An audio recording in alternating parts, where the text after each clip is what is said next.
All right, guys, chapter 9 of The Great Cholesterol Myth coming up today. Ooh, this was a doozy. Yeah, it's probably, I was just telling Jerry, it's almost like the prior 8 chapters were laid out for this one. It's where they kind of button it all together. Yeah. Right? So I guess in looking back, they started out with basically saying, quit staring at total cholesterol numbers. They're not the indicators you want to pay attention to. And they even alluded to quit staring at LDL, you know? Sure, right. You know, but total cholesterol, yeah, that was right out of the gate, like, this is a crap number. Yeah, and they gave us a lot of data and a lot of studies and a lot of reasons why that stuff doesn't matter. Right. So the title of this one, The Real Cause of Heart Disease. They start out with kind of I don't want to call it a fun story, you know, but did they give the guy a name? I don't think they gave him a name, but they said, imagine an 8-year-old kid, right? And he eats an apple, I think it was, and the sugar spikes his insulin. Mm-hmm.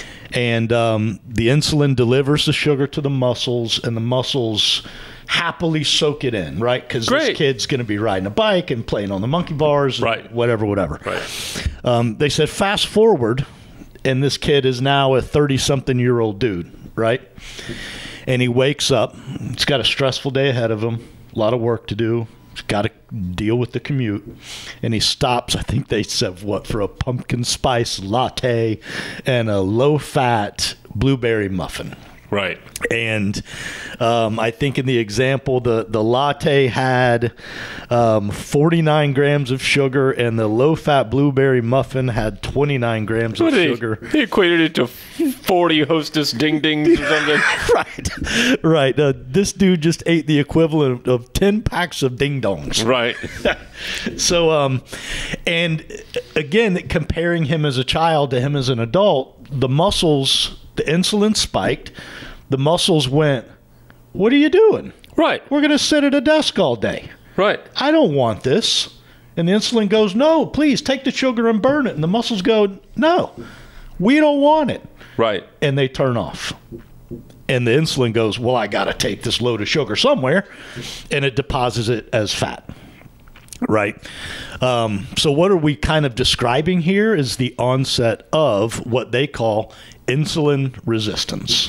So so you said at the end of that, it just struck me, not to cut you off or remove train of thought here, but I think that's why long-term fasting works so well, because it takes that insulin and it deposits it as fat.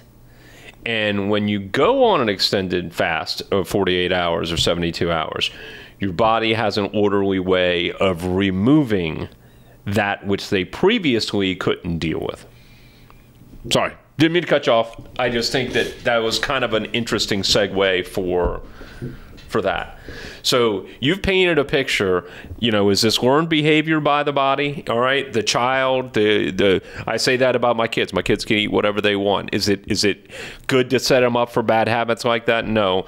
But when my son gets done with school, where he was active and did PE and did sports at school, and then he's in school all day messing around with all his friends, and then he gets home and he hits the gym, and then he has batting practice, and then he does something else, and then he runs around the house acting like a moron. And not to mention, he's going to grow 3 inches in the next 12 months.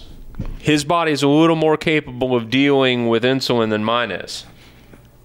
You know, well, it's not the insulin, it's the sugar. Right. But it's his body is going to burn that sugar, whether straight up from the blood, but even if it's deposited as fat, he's a little more capable of dealing with that than I am. Sure. That's what I was kind of getting. Is that a learned behavior that the body is learning that, all right, that's what metabolism is? I mean, like... Yeah, we're slowing down. He doesn't need as much as he used to. So, you know, and it might be they don't really dive into it here, but I've mentioned before, I've got a diabetic kid at home. I say kid, he's a young man now, 19 years old. No longer a kid. But the whole thing, what is insulin, right? Well, the pancreas secretes insulin, and it's triggered as we consume sugars or carbohydrates, right? To do something with the more sugar we in the blood. consume, I don't know how it happens, if it knows itself or if the brain says, hey, dump this much insulin. However it happens, the pancreas manufactures that insulin and dumps it proportionate to the sugars you're consuming. In a healthy human, your blood sugar might spike a little bit from a meal, but your body is so good, a healthy meal, I should say, is so good at keeping it right where it's supposed to be. Right in that what range. we're doing in our highly processed, refined carbohydrate diets, like what they mentioned. Well, they mentioned we did that with the omega-3s and O6s, right? Pumpkin spice latte and a blueberry muffin for breakfast. Right. That's way more sugar than the body was intended to consume in one sitting. No, I agree. So that's where if you weren't sure what insulin was, it is that hormone secreted by the pancreas to help the body process consumed sugar. Yep. So very cool. I think back to Dr. Ken Berry and his phrase he used, ancestral eating, right? And again, how often did the pancreas have to do a massive dump? Not very often. He talked about, what you found an abandoned beehive and got to... went on a bender? Went on a bender with honey, Ooh, fresh berries. Right. So it was very infrequent that the pancreas had to do that dump. Our pancreas in the average Western diet is doing an insulin dump, 5 times a day? Right. Used to do it 5 times a year. So anyways. All right, so we're on to I don't know what you want to discuss next, but mine was really talking about insulin resistance syndrome. That was kind of where I kind of looked at. There was a study, Gerald Reaven noticed that insulin resistance was almost always at the center of a cluster of conditions that together greatly increase the risk for cardiovascular disease. Yeah, and that's pretty much what the middle of this chapter is, right? Is they're laying out all the different research, all the different studies, all the different ways that insulin resistance leads to the heart disease, right? To your point, is multiple doctors, I think one of the phrases they used was insulin resistance is to heart disease what smoking is to lung cancer. Not 100% of the people with lung cancer smoked. But about 100% of the smokers ended up with lung cancer. Well, I mean, he talks about that this is, it's just heart disease. I think that's the very beginning, right? I mean, he goes on to say, does insulin resistance predict bad stuff happening? So it's bad stuff, not just with regard to coronary artery disease and heart disease. I'll read this excerpt. During follow-up, Reaven's team observed 40 clinical events, the appearance of hypertension, coronary heart disease, stroke, cancer, and type 2 diabetes in 37 people. Several people in the study had multiple events. 25 of the 37 who experienced events had scored high on insulin resistance syndrome. The others scored moderate. No one in the insulin-sensitive group got sick. Insulin-sensitive group got sick. To be crystal clear, the subjects with a healthy insulin response, those who had no measurable level of insulin resistance, suffered 0 deaths or events of any kind over the next 7 years. And that's an unusual sample for over 61-year-olds. The odds of those results, by chance, are about 0.0001%. And to understand the context of what I just read, he basically did a study and they followed these people for 7 years afterwards. The people who had insulin resistance got sick. The other people did not. I mean, period. And he's saying 61-year-olds get sick. That's what they do. And they didn't. I think you're bringing up a good point that they speak to, in that it is often the hidden killer. Because the way we measure diabetes and the way we test for diabetes, it's often you're too far down the path by the time they decide to test for it. And I forget the numbers, but it was like, 30% of Americans are diabetic or pre-diabetic, but if you loop in the ones who are not being adequately tested, and I think they said it was as high as 52%. Oh, yeah, it's 60, they get 60%, and later on they go on to it's higher than 60%. Well, in fact, they reference, the analogy of the guy that passes away and everybody goes, he was so healthy. He exercised and he did this. And, that's that hidden killer that nobody would have checked that guy's insulin resistance, to determine if he was consuming too much refined carbohydrates. Right. Very, very much so. They go on to say that basically if a person has a high degree of insulin resistance, then he or she has a 40 times increase in risk for heart disease. And again, that's among the other diabetes, cancer, whatever else. Throw the kitchen sink at it. Yeah. So go ahead. No, that's fine. I just more stats. There was just a ton more stats on that camp, but that pretty much summed it up. Yeah. So that one of the sections is titled, How Does Insulin Resistance Happen in a Person of Normal Weight? And bottom line, it's refined carbohydrates. Yeah, and number 2, I think they go on to talk about the vegetable oils, and we talked about canola oil is viewed as good. It's horrible for you.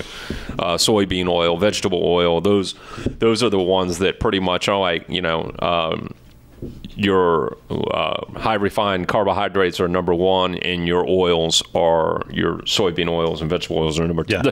Number 1's going to knock you out. Number 2's going to finish you off. Yeah.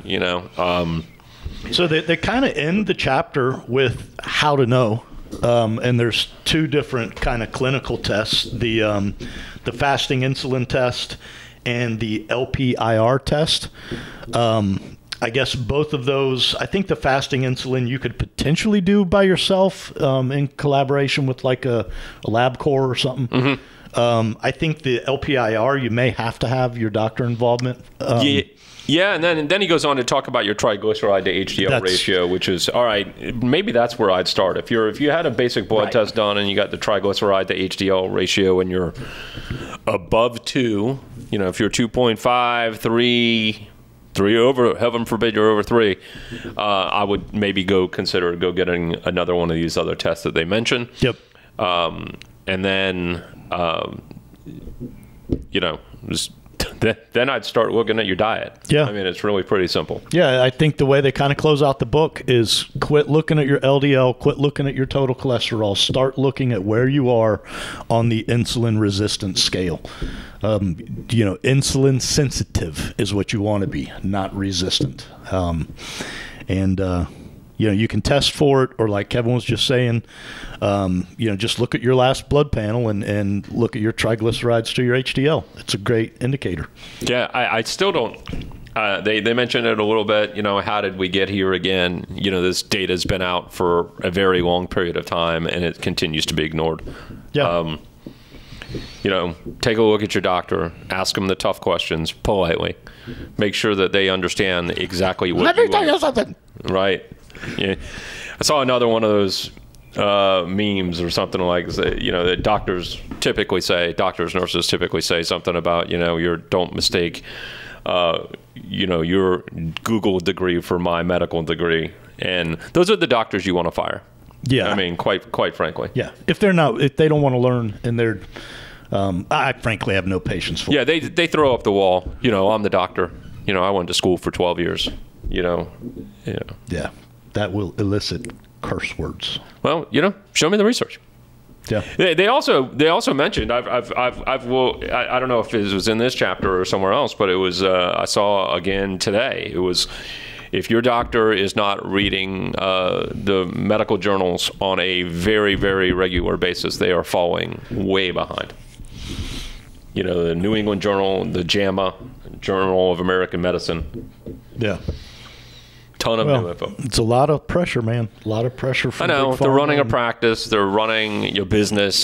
They have to deal with, insurance and all these other things. And they're trusting these, again, I go back to they're trusting these pharmaceutical reps that are breathing down their door. They, how do they have time to understand all this information? Yeah. And Yep. I'd put you to the test. If you don't believe me, go on a low carbohydrate diet and see how you change, see how you feel. The proof is in the pudding. It is. It really is. And I've never experienced failure. And I've never seen someone it. Who's done it. Yeah, never. Yep. So sugar is toxic, and we talk about sugar as like, oh, it's sugar, and sugar is not granular sugar. It's not candy.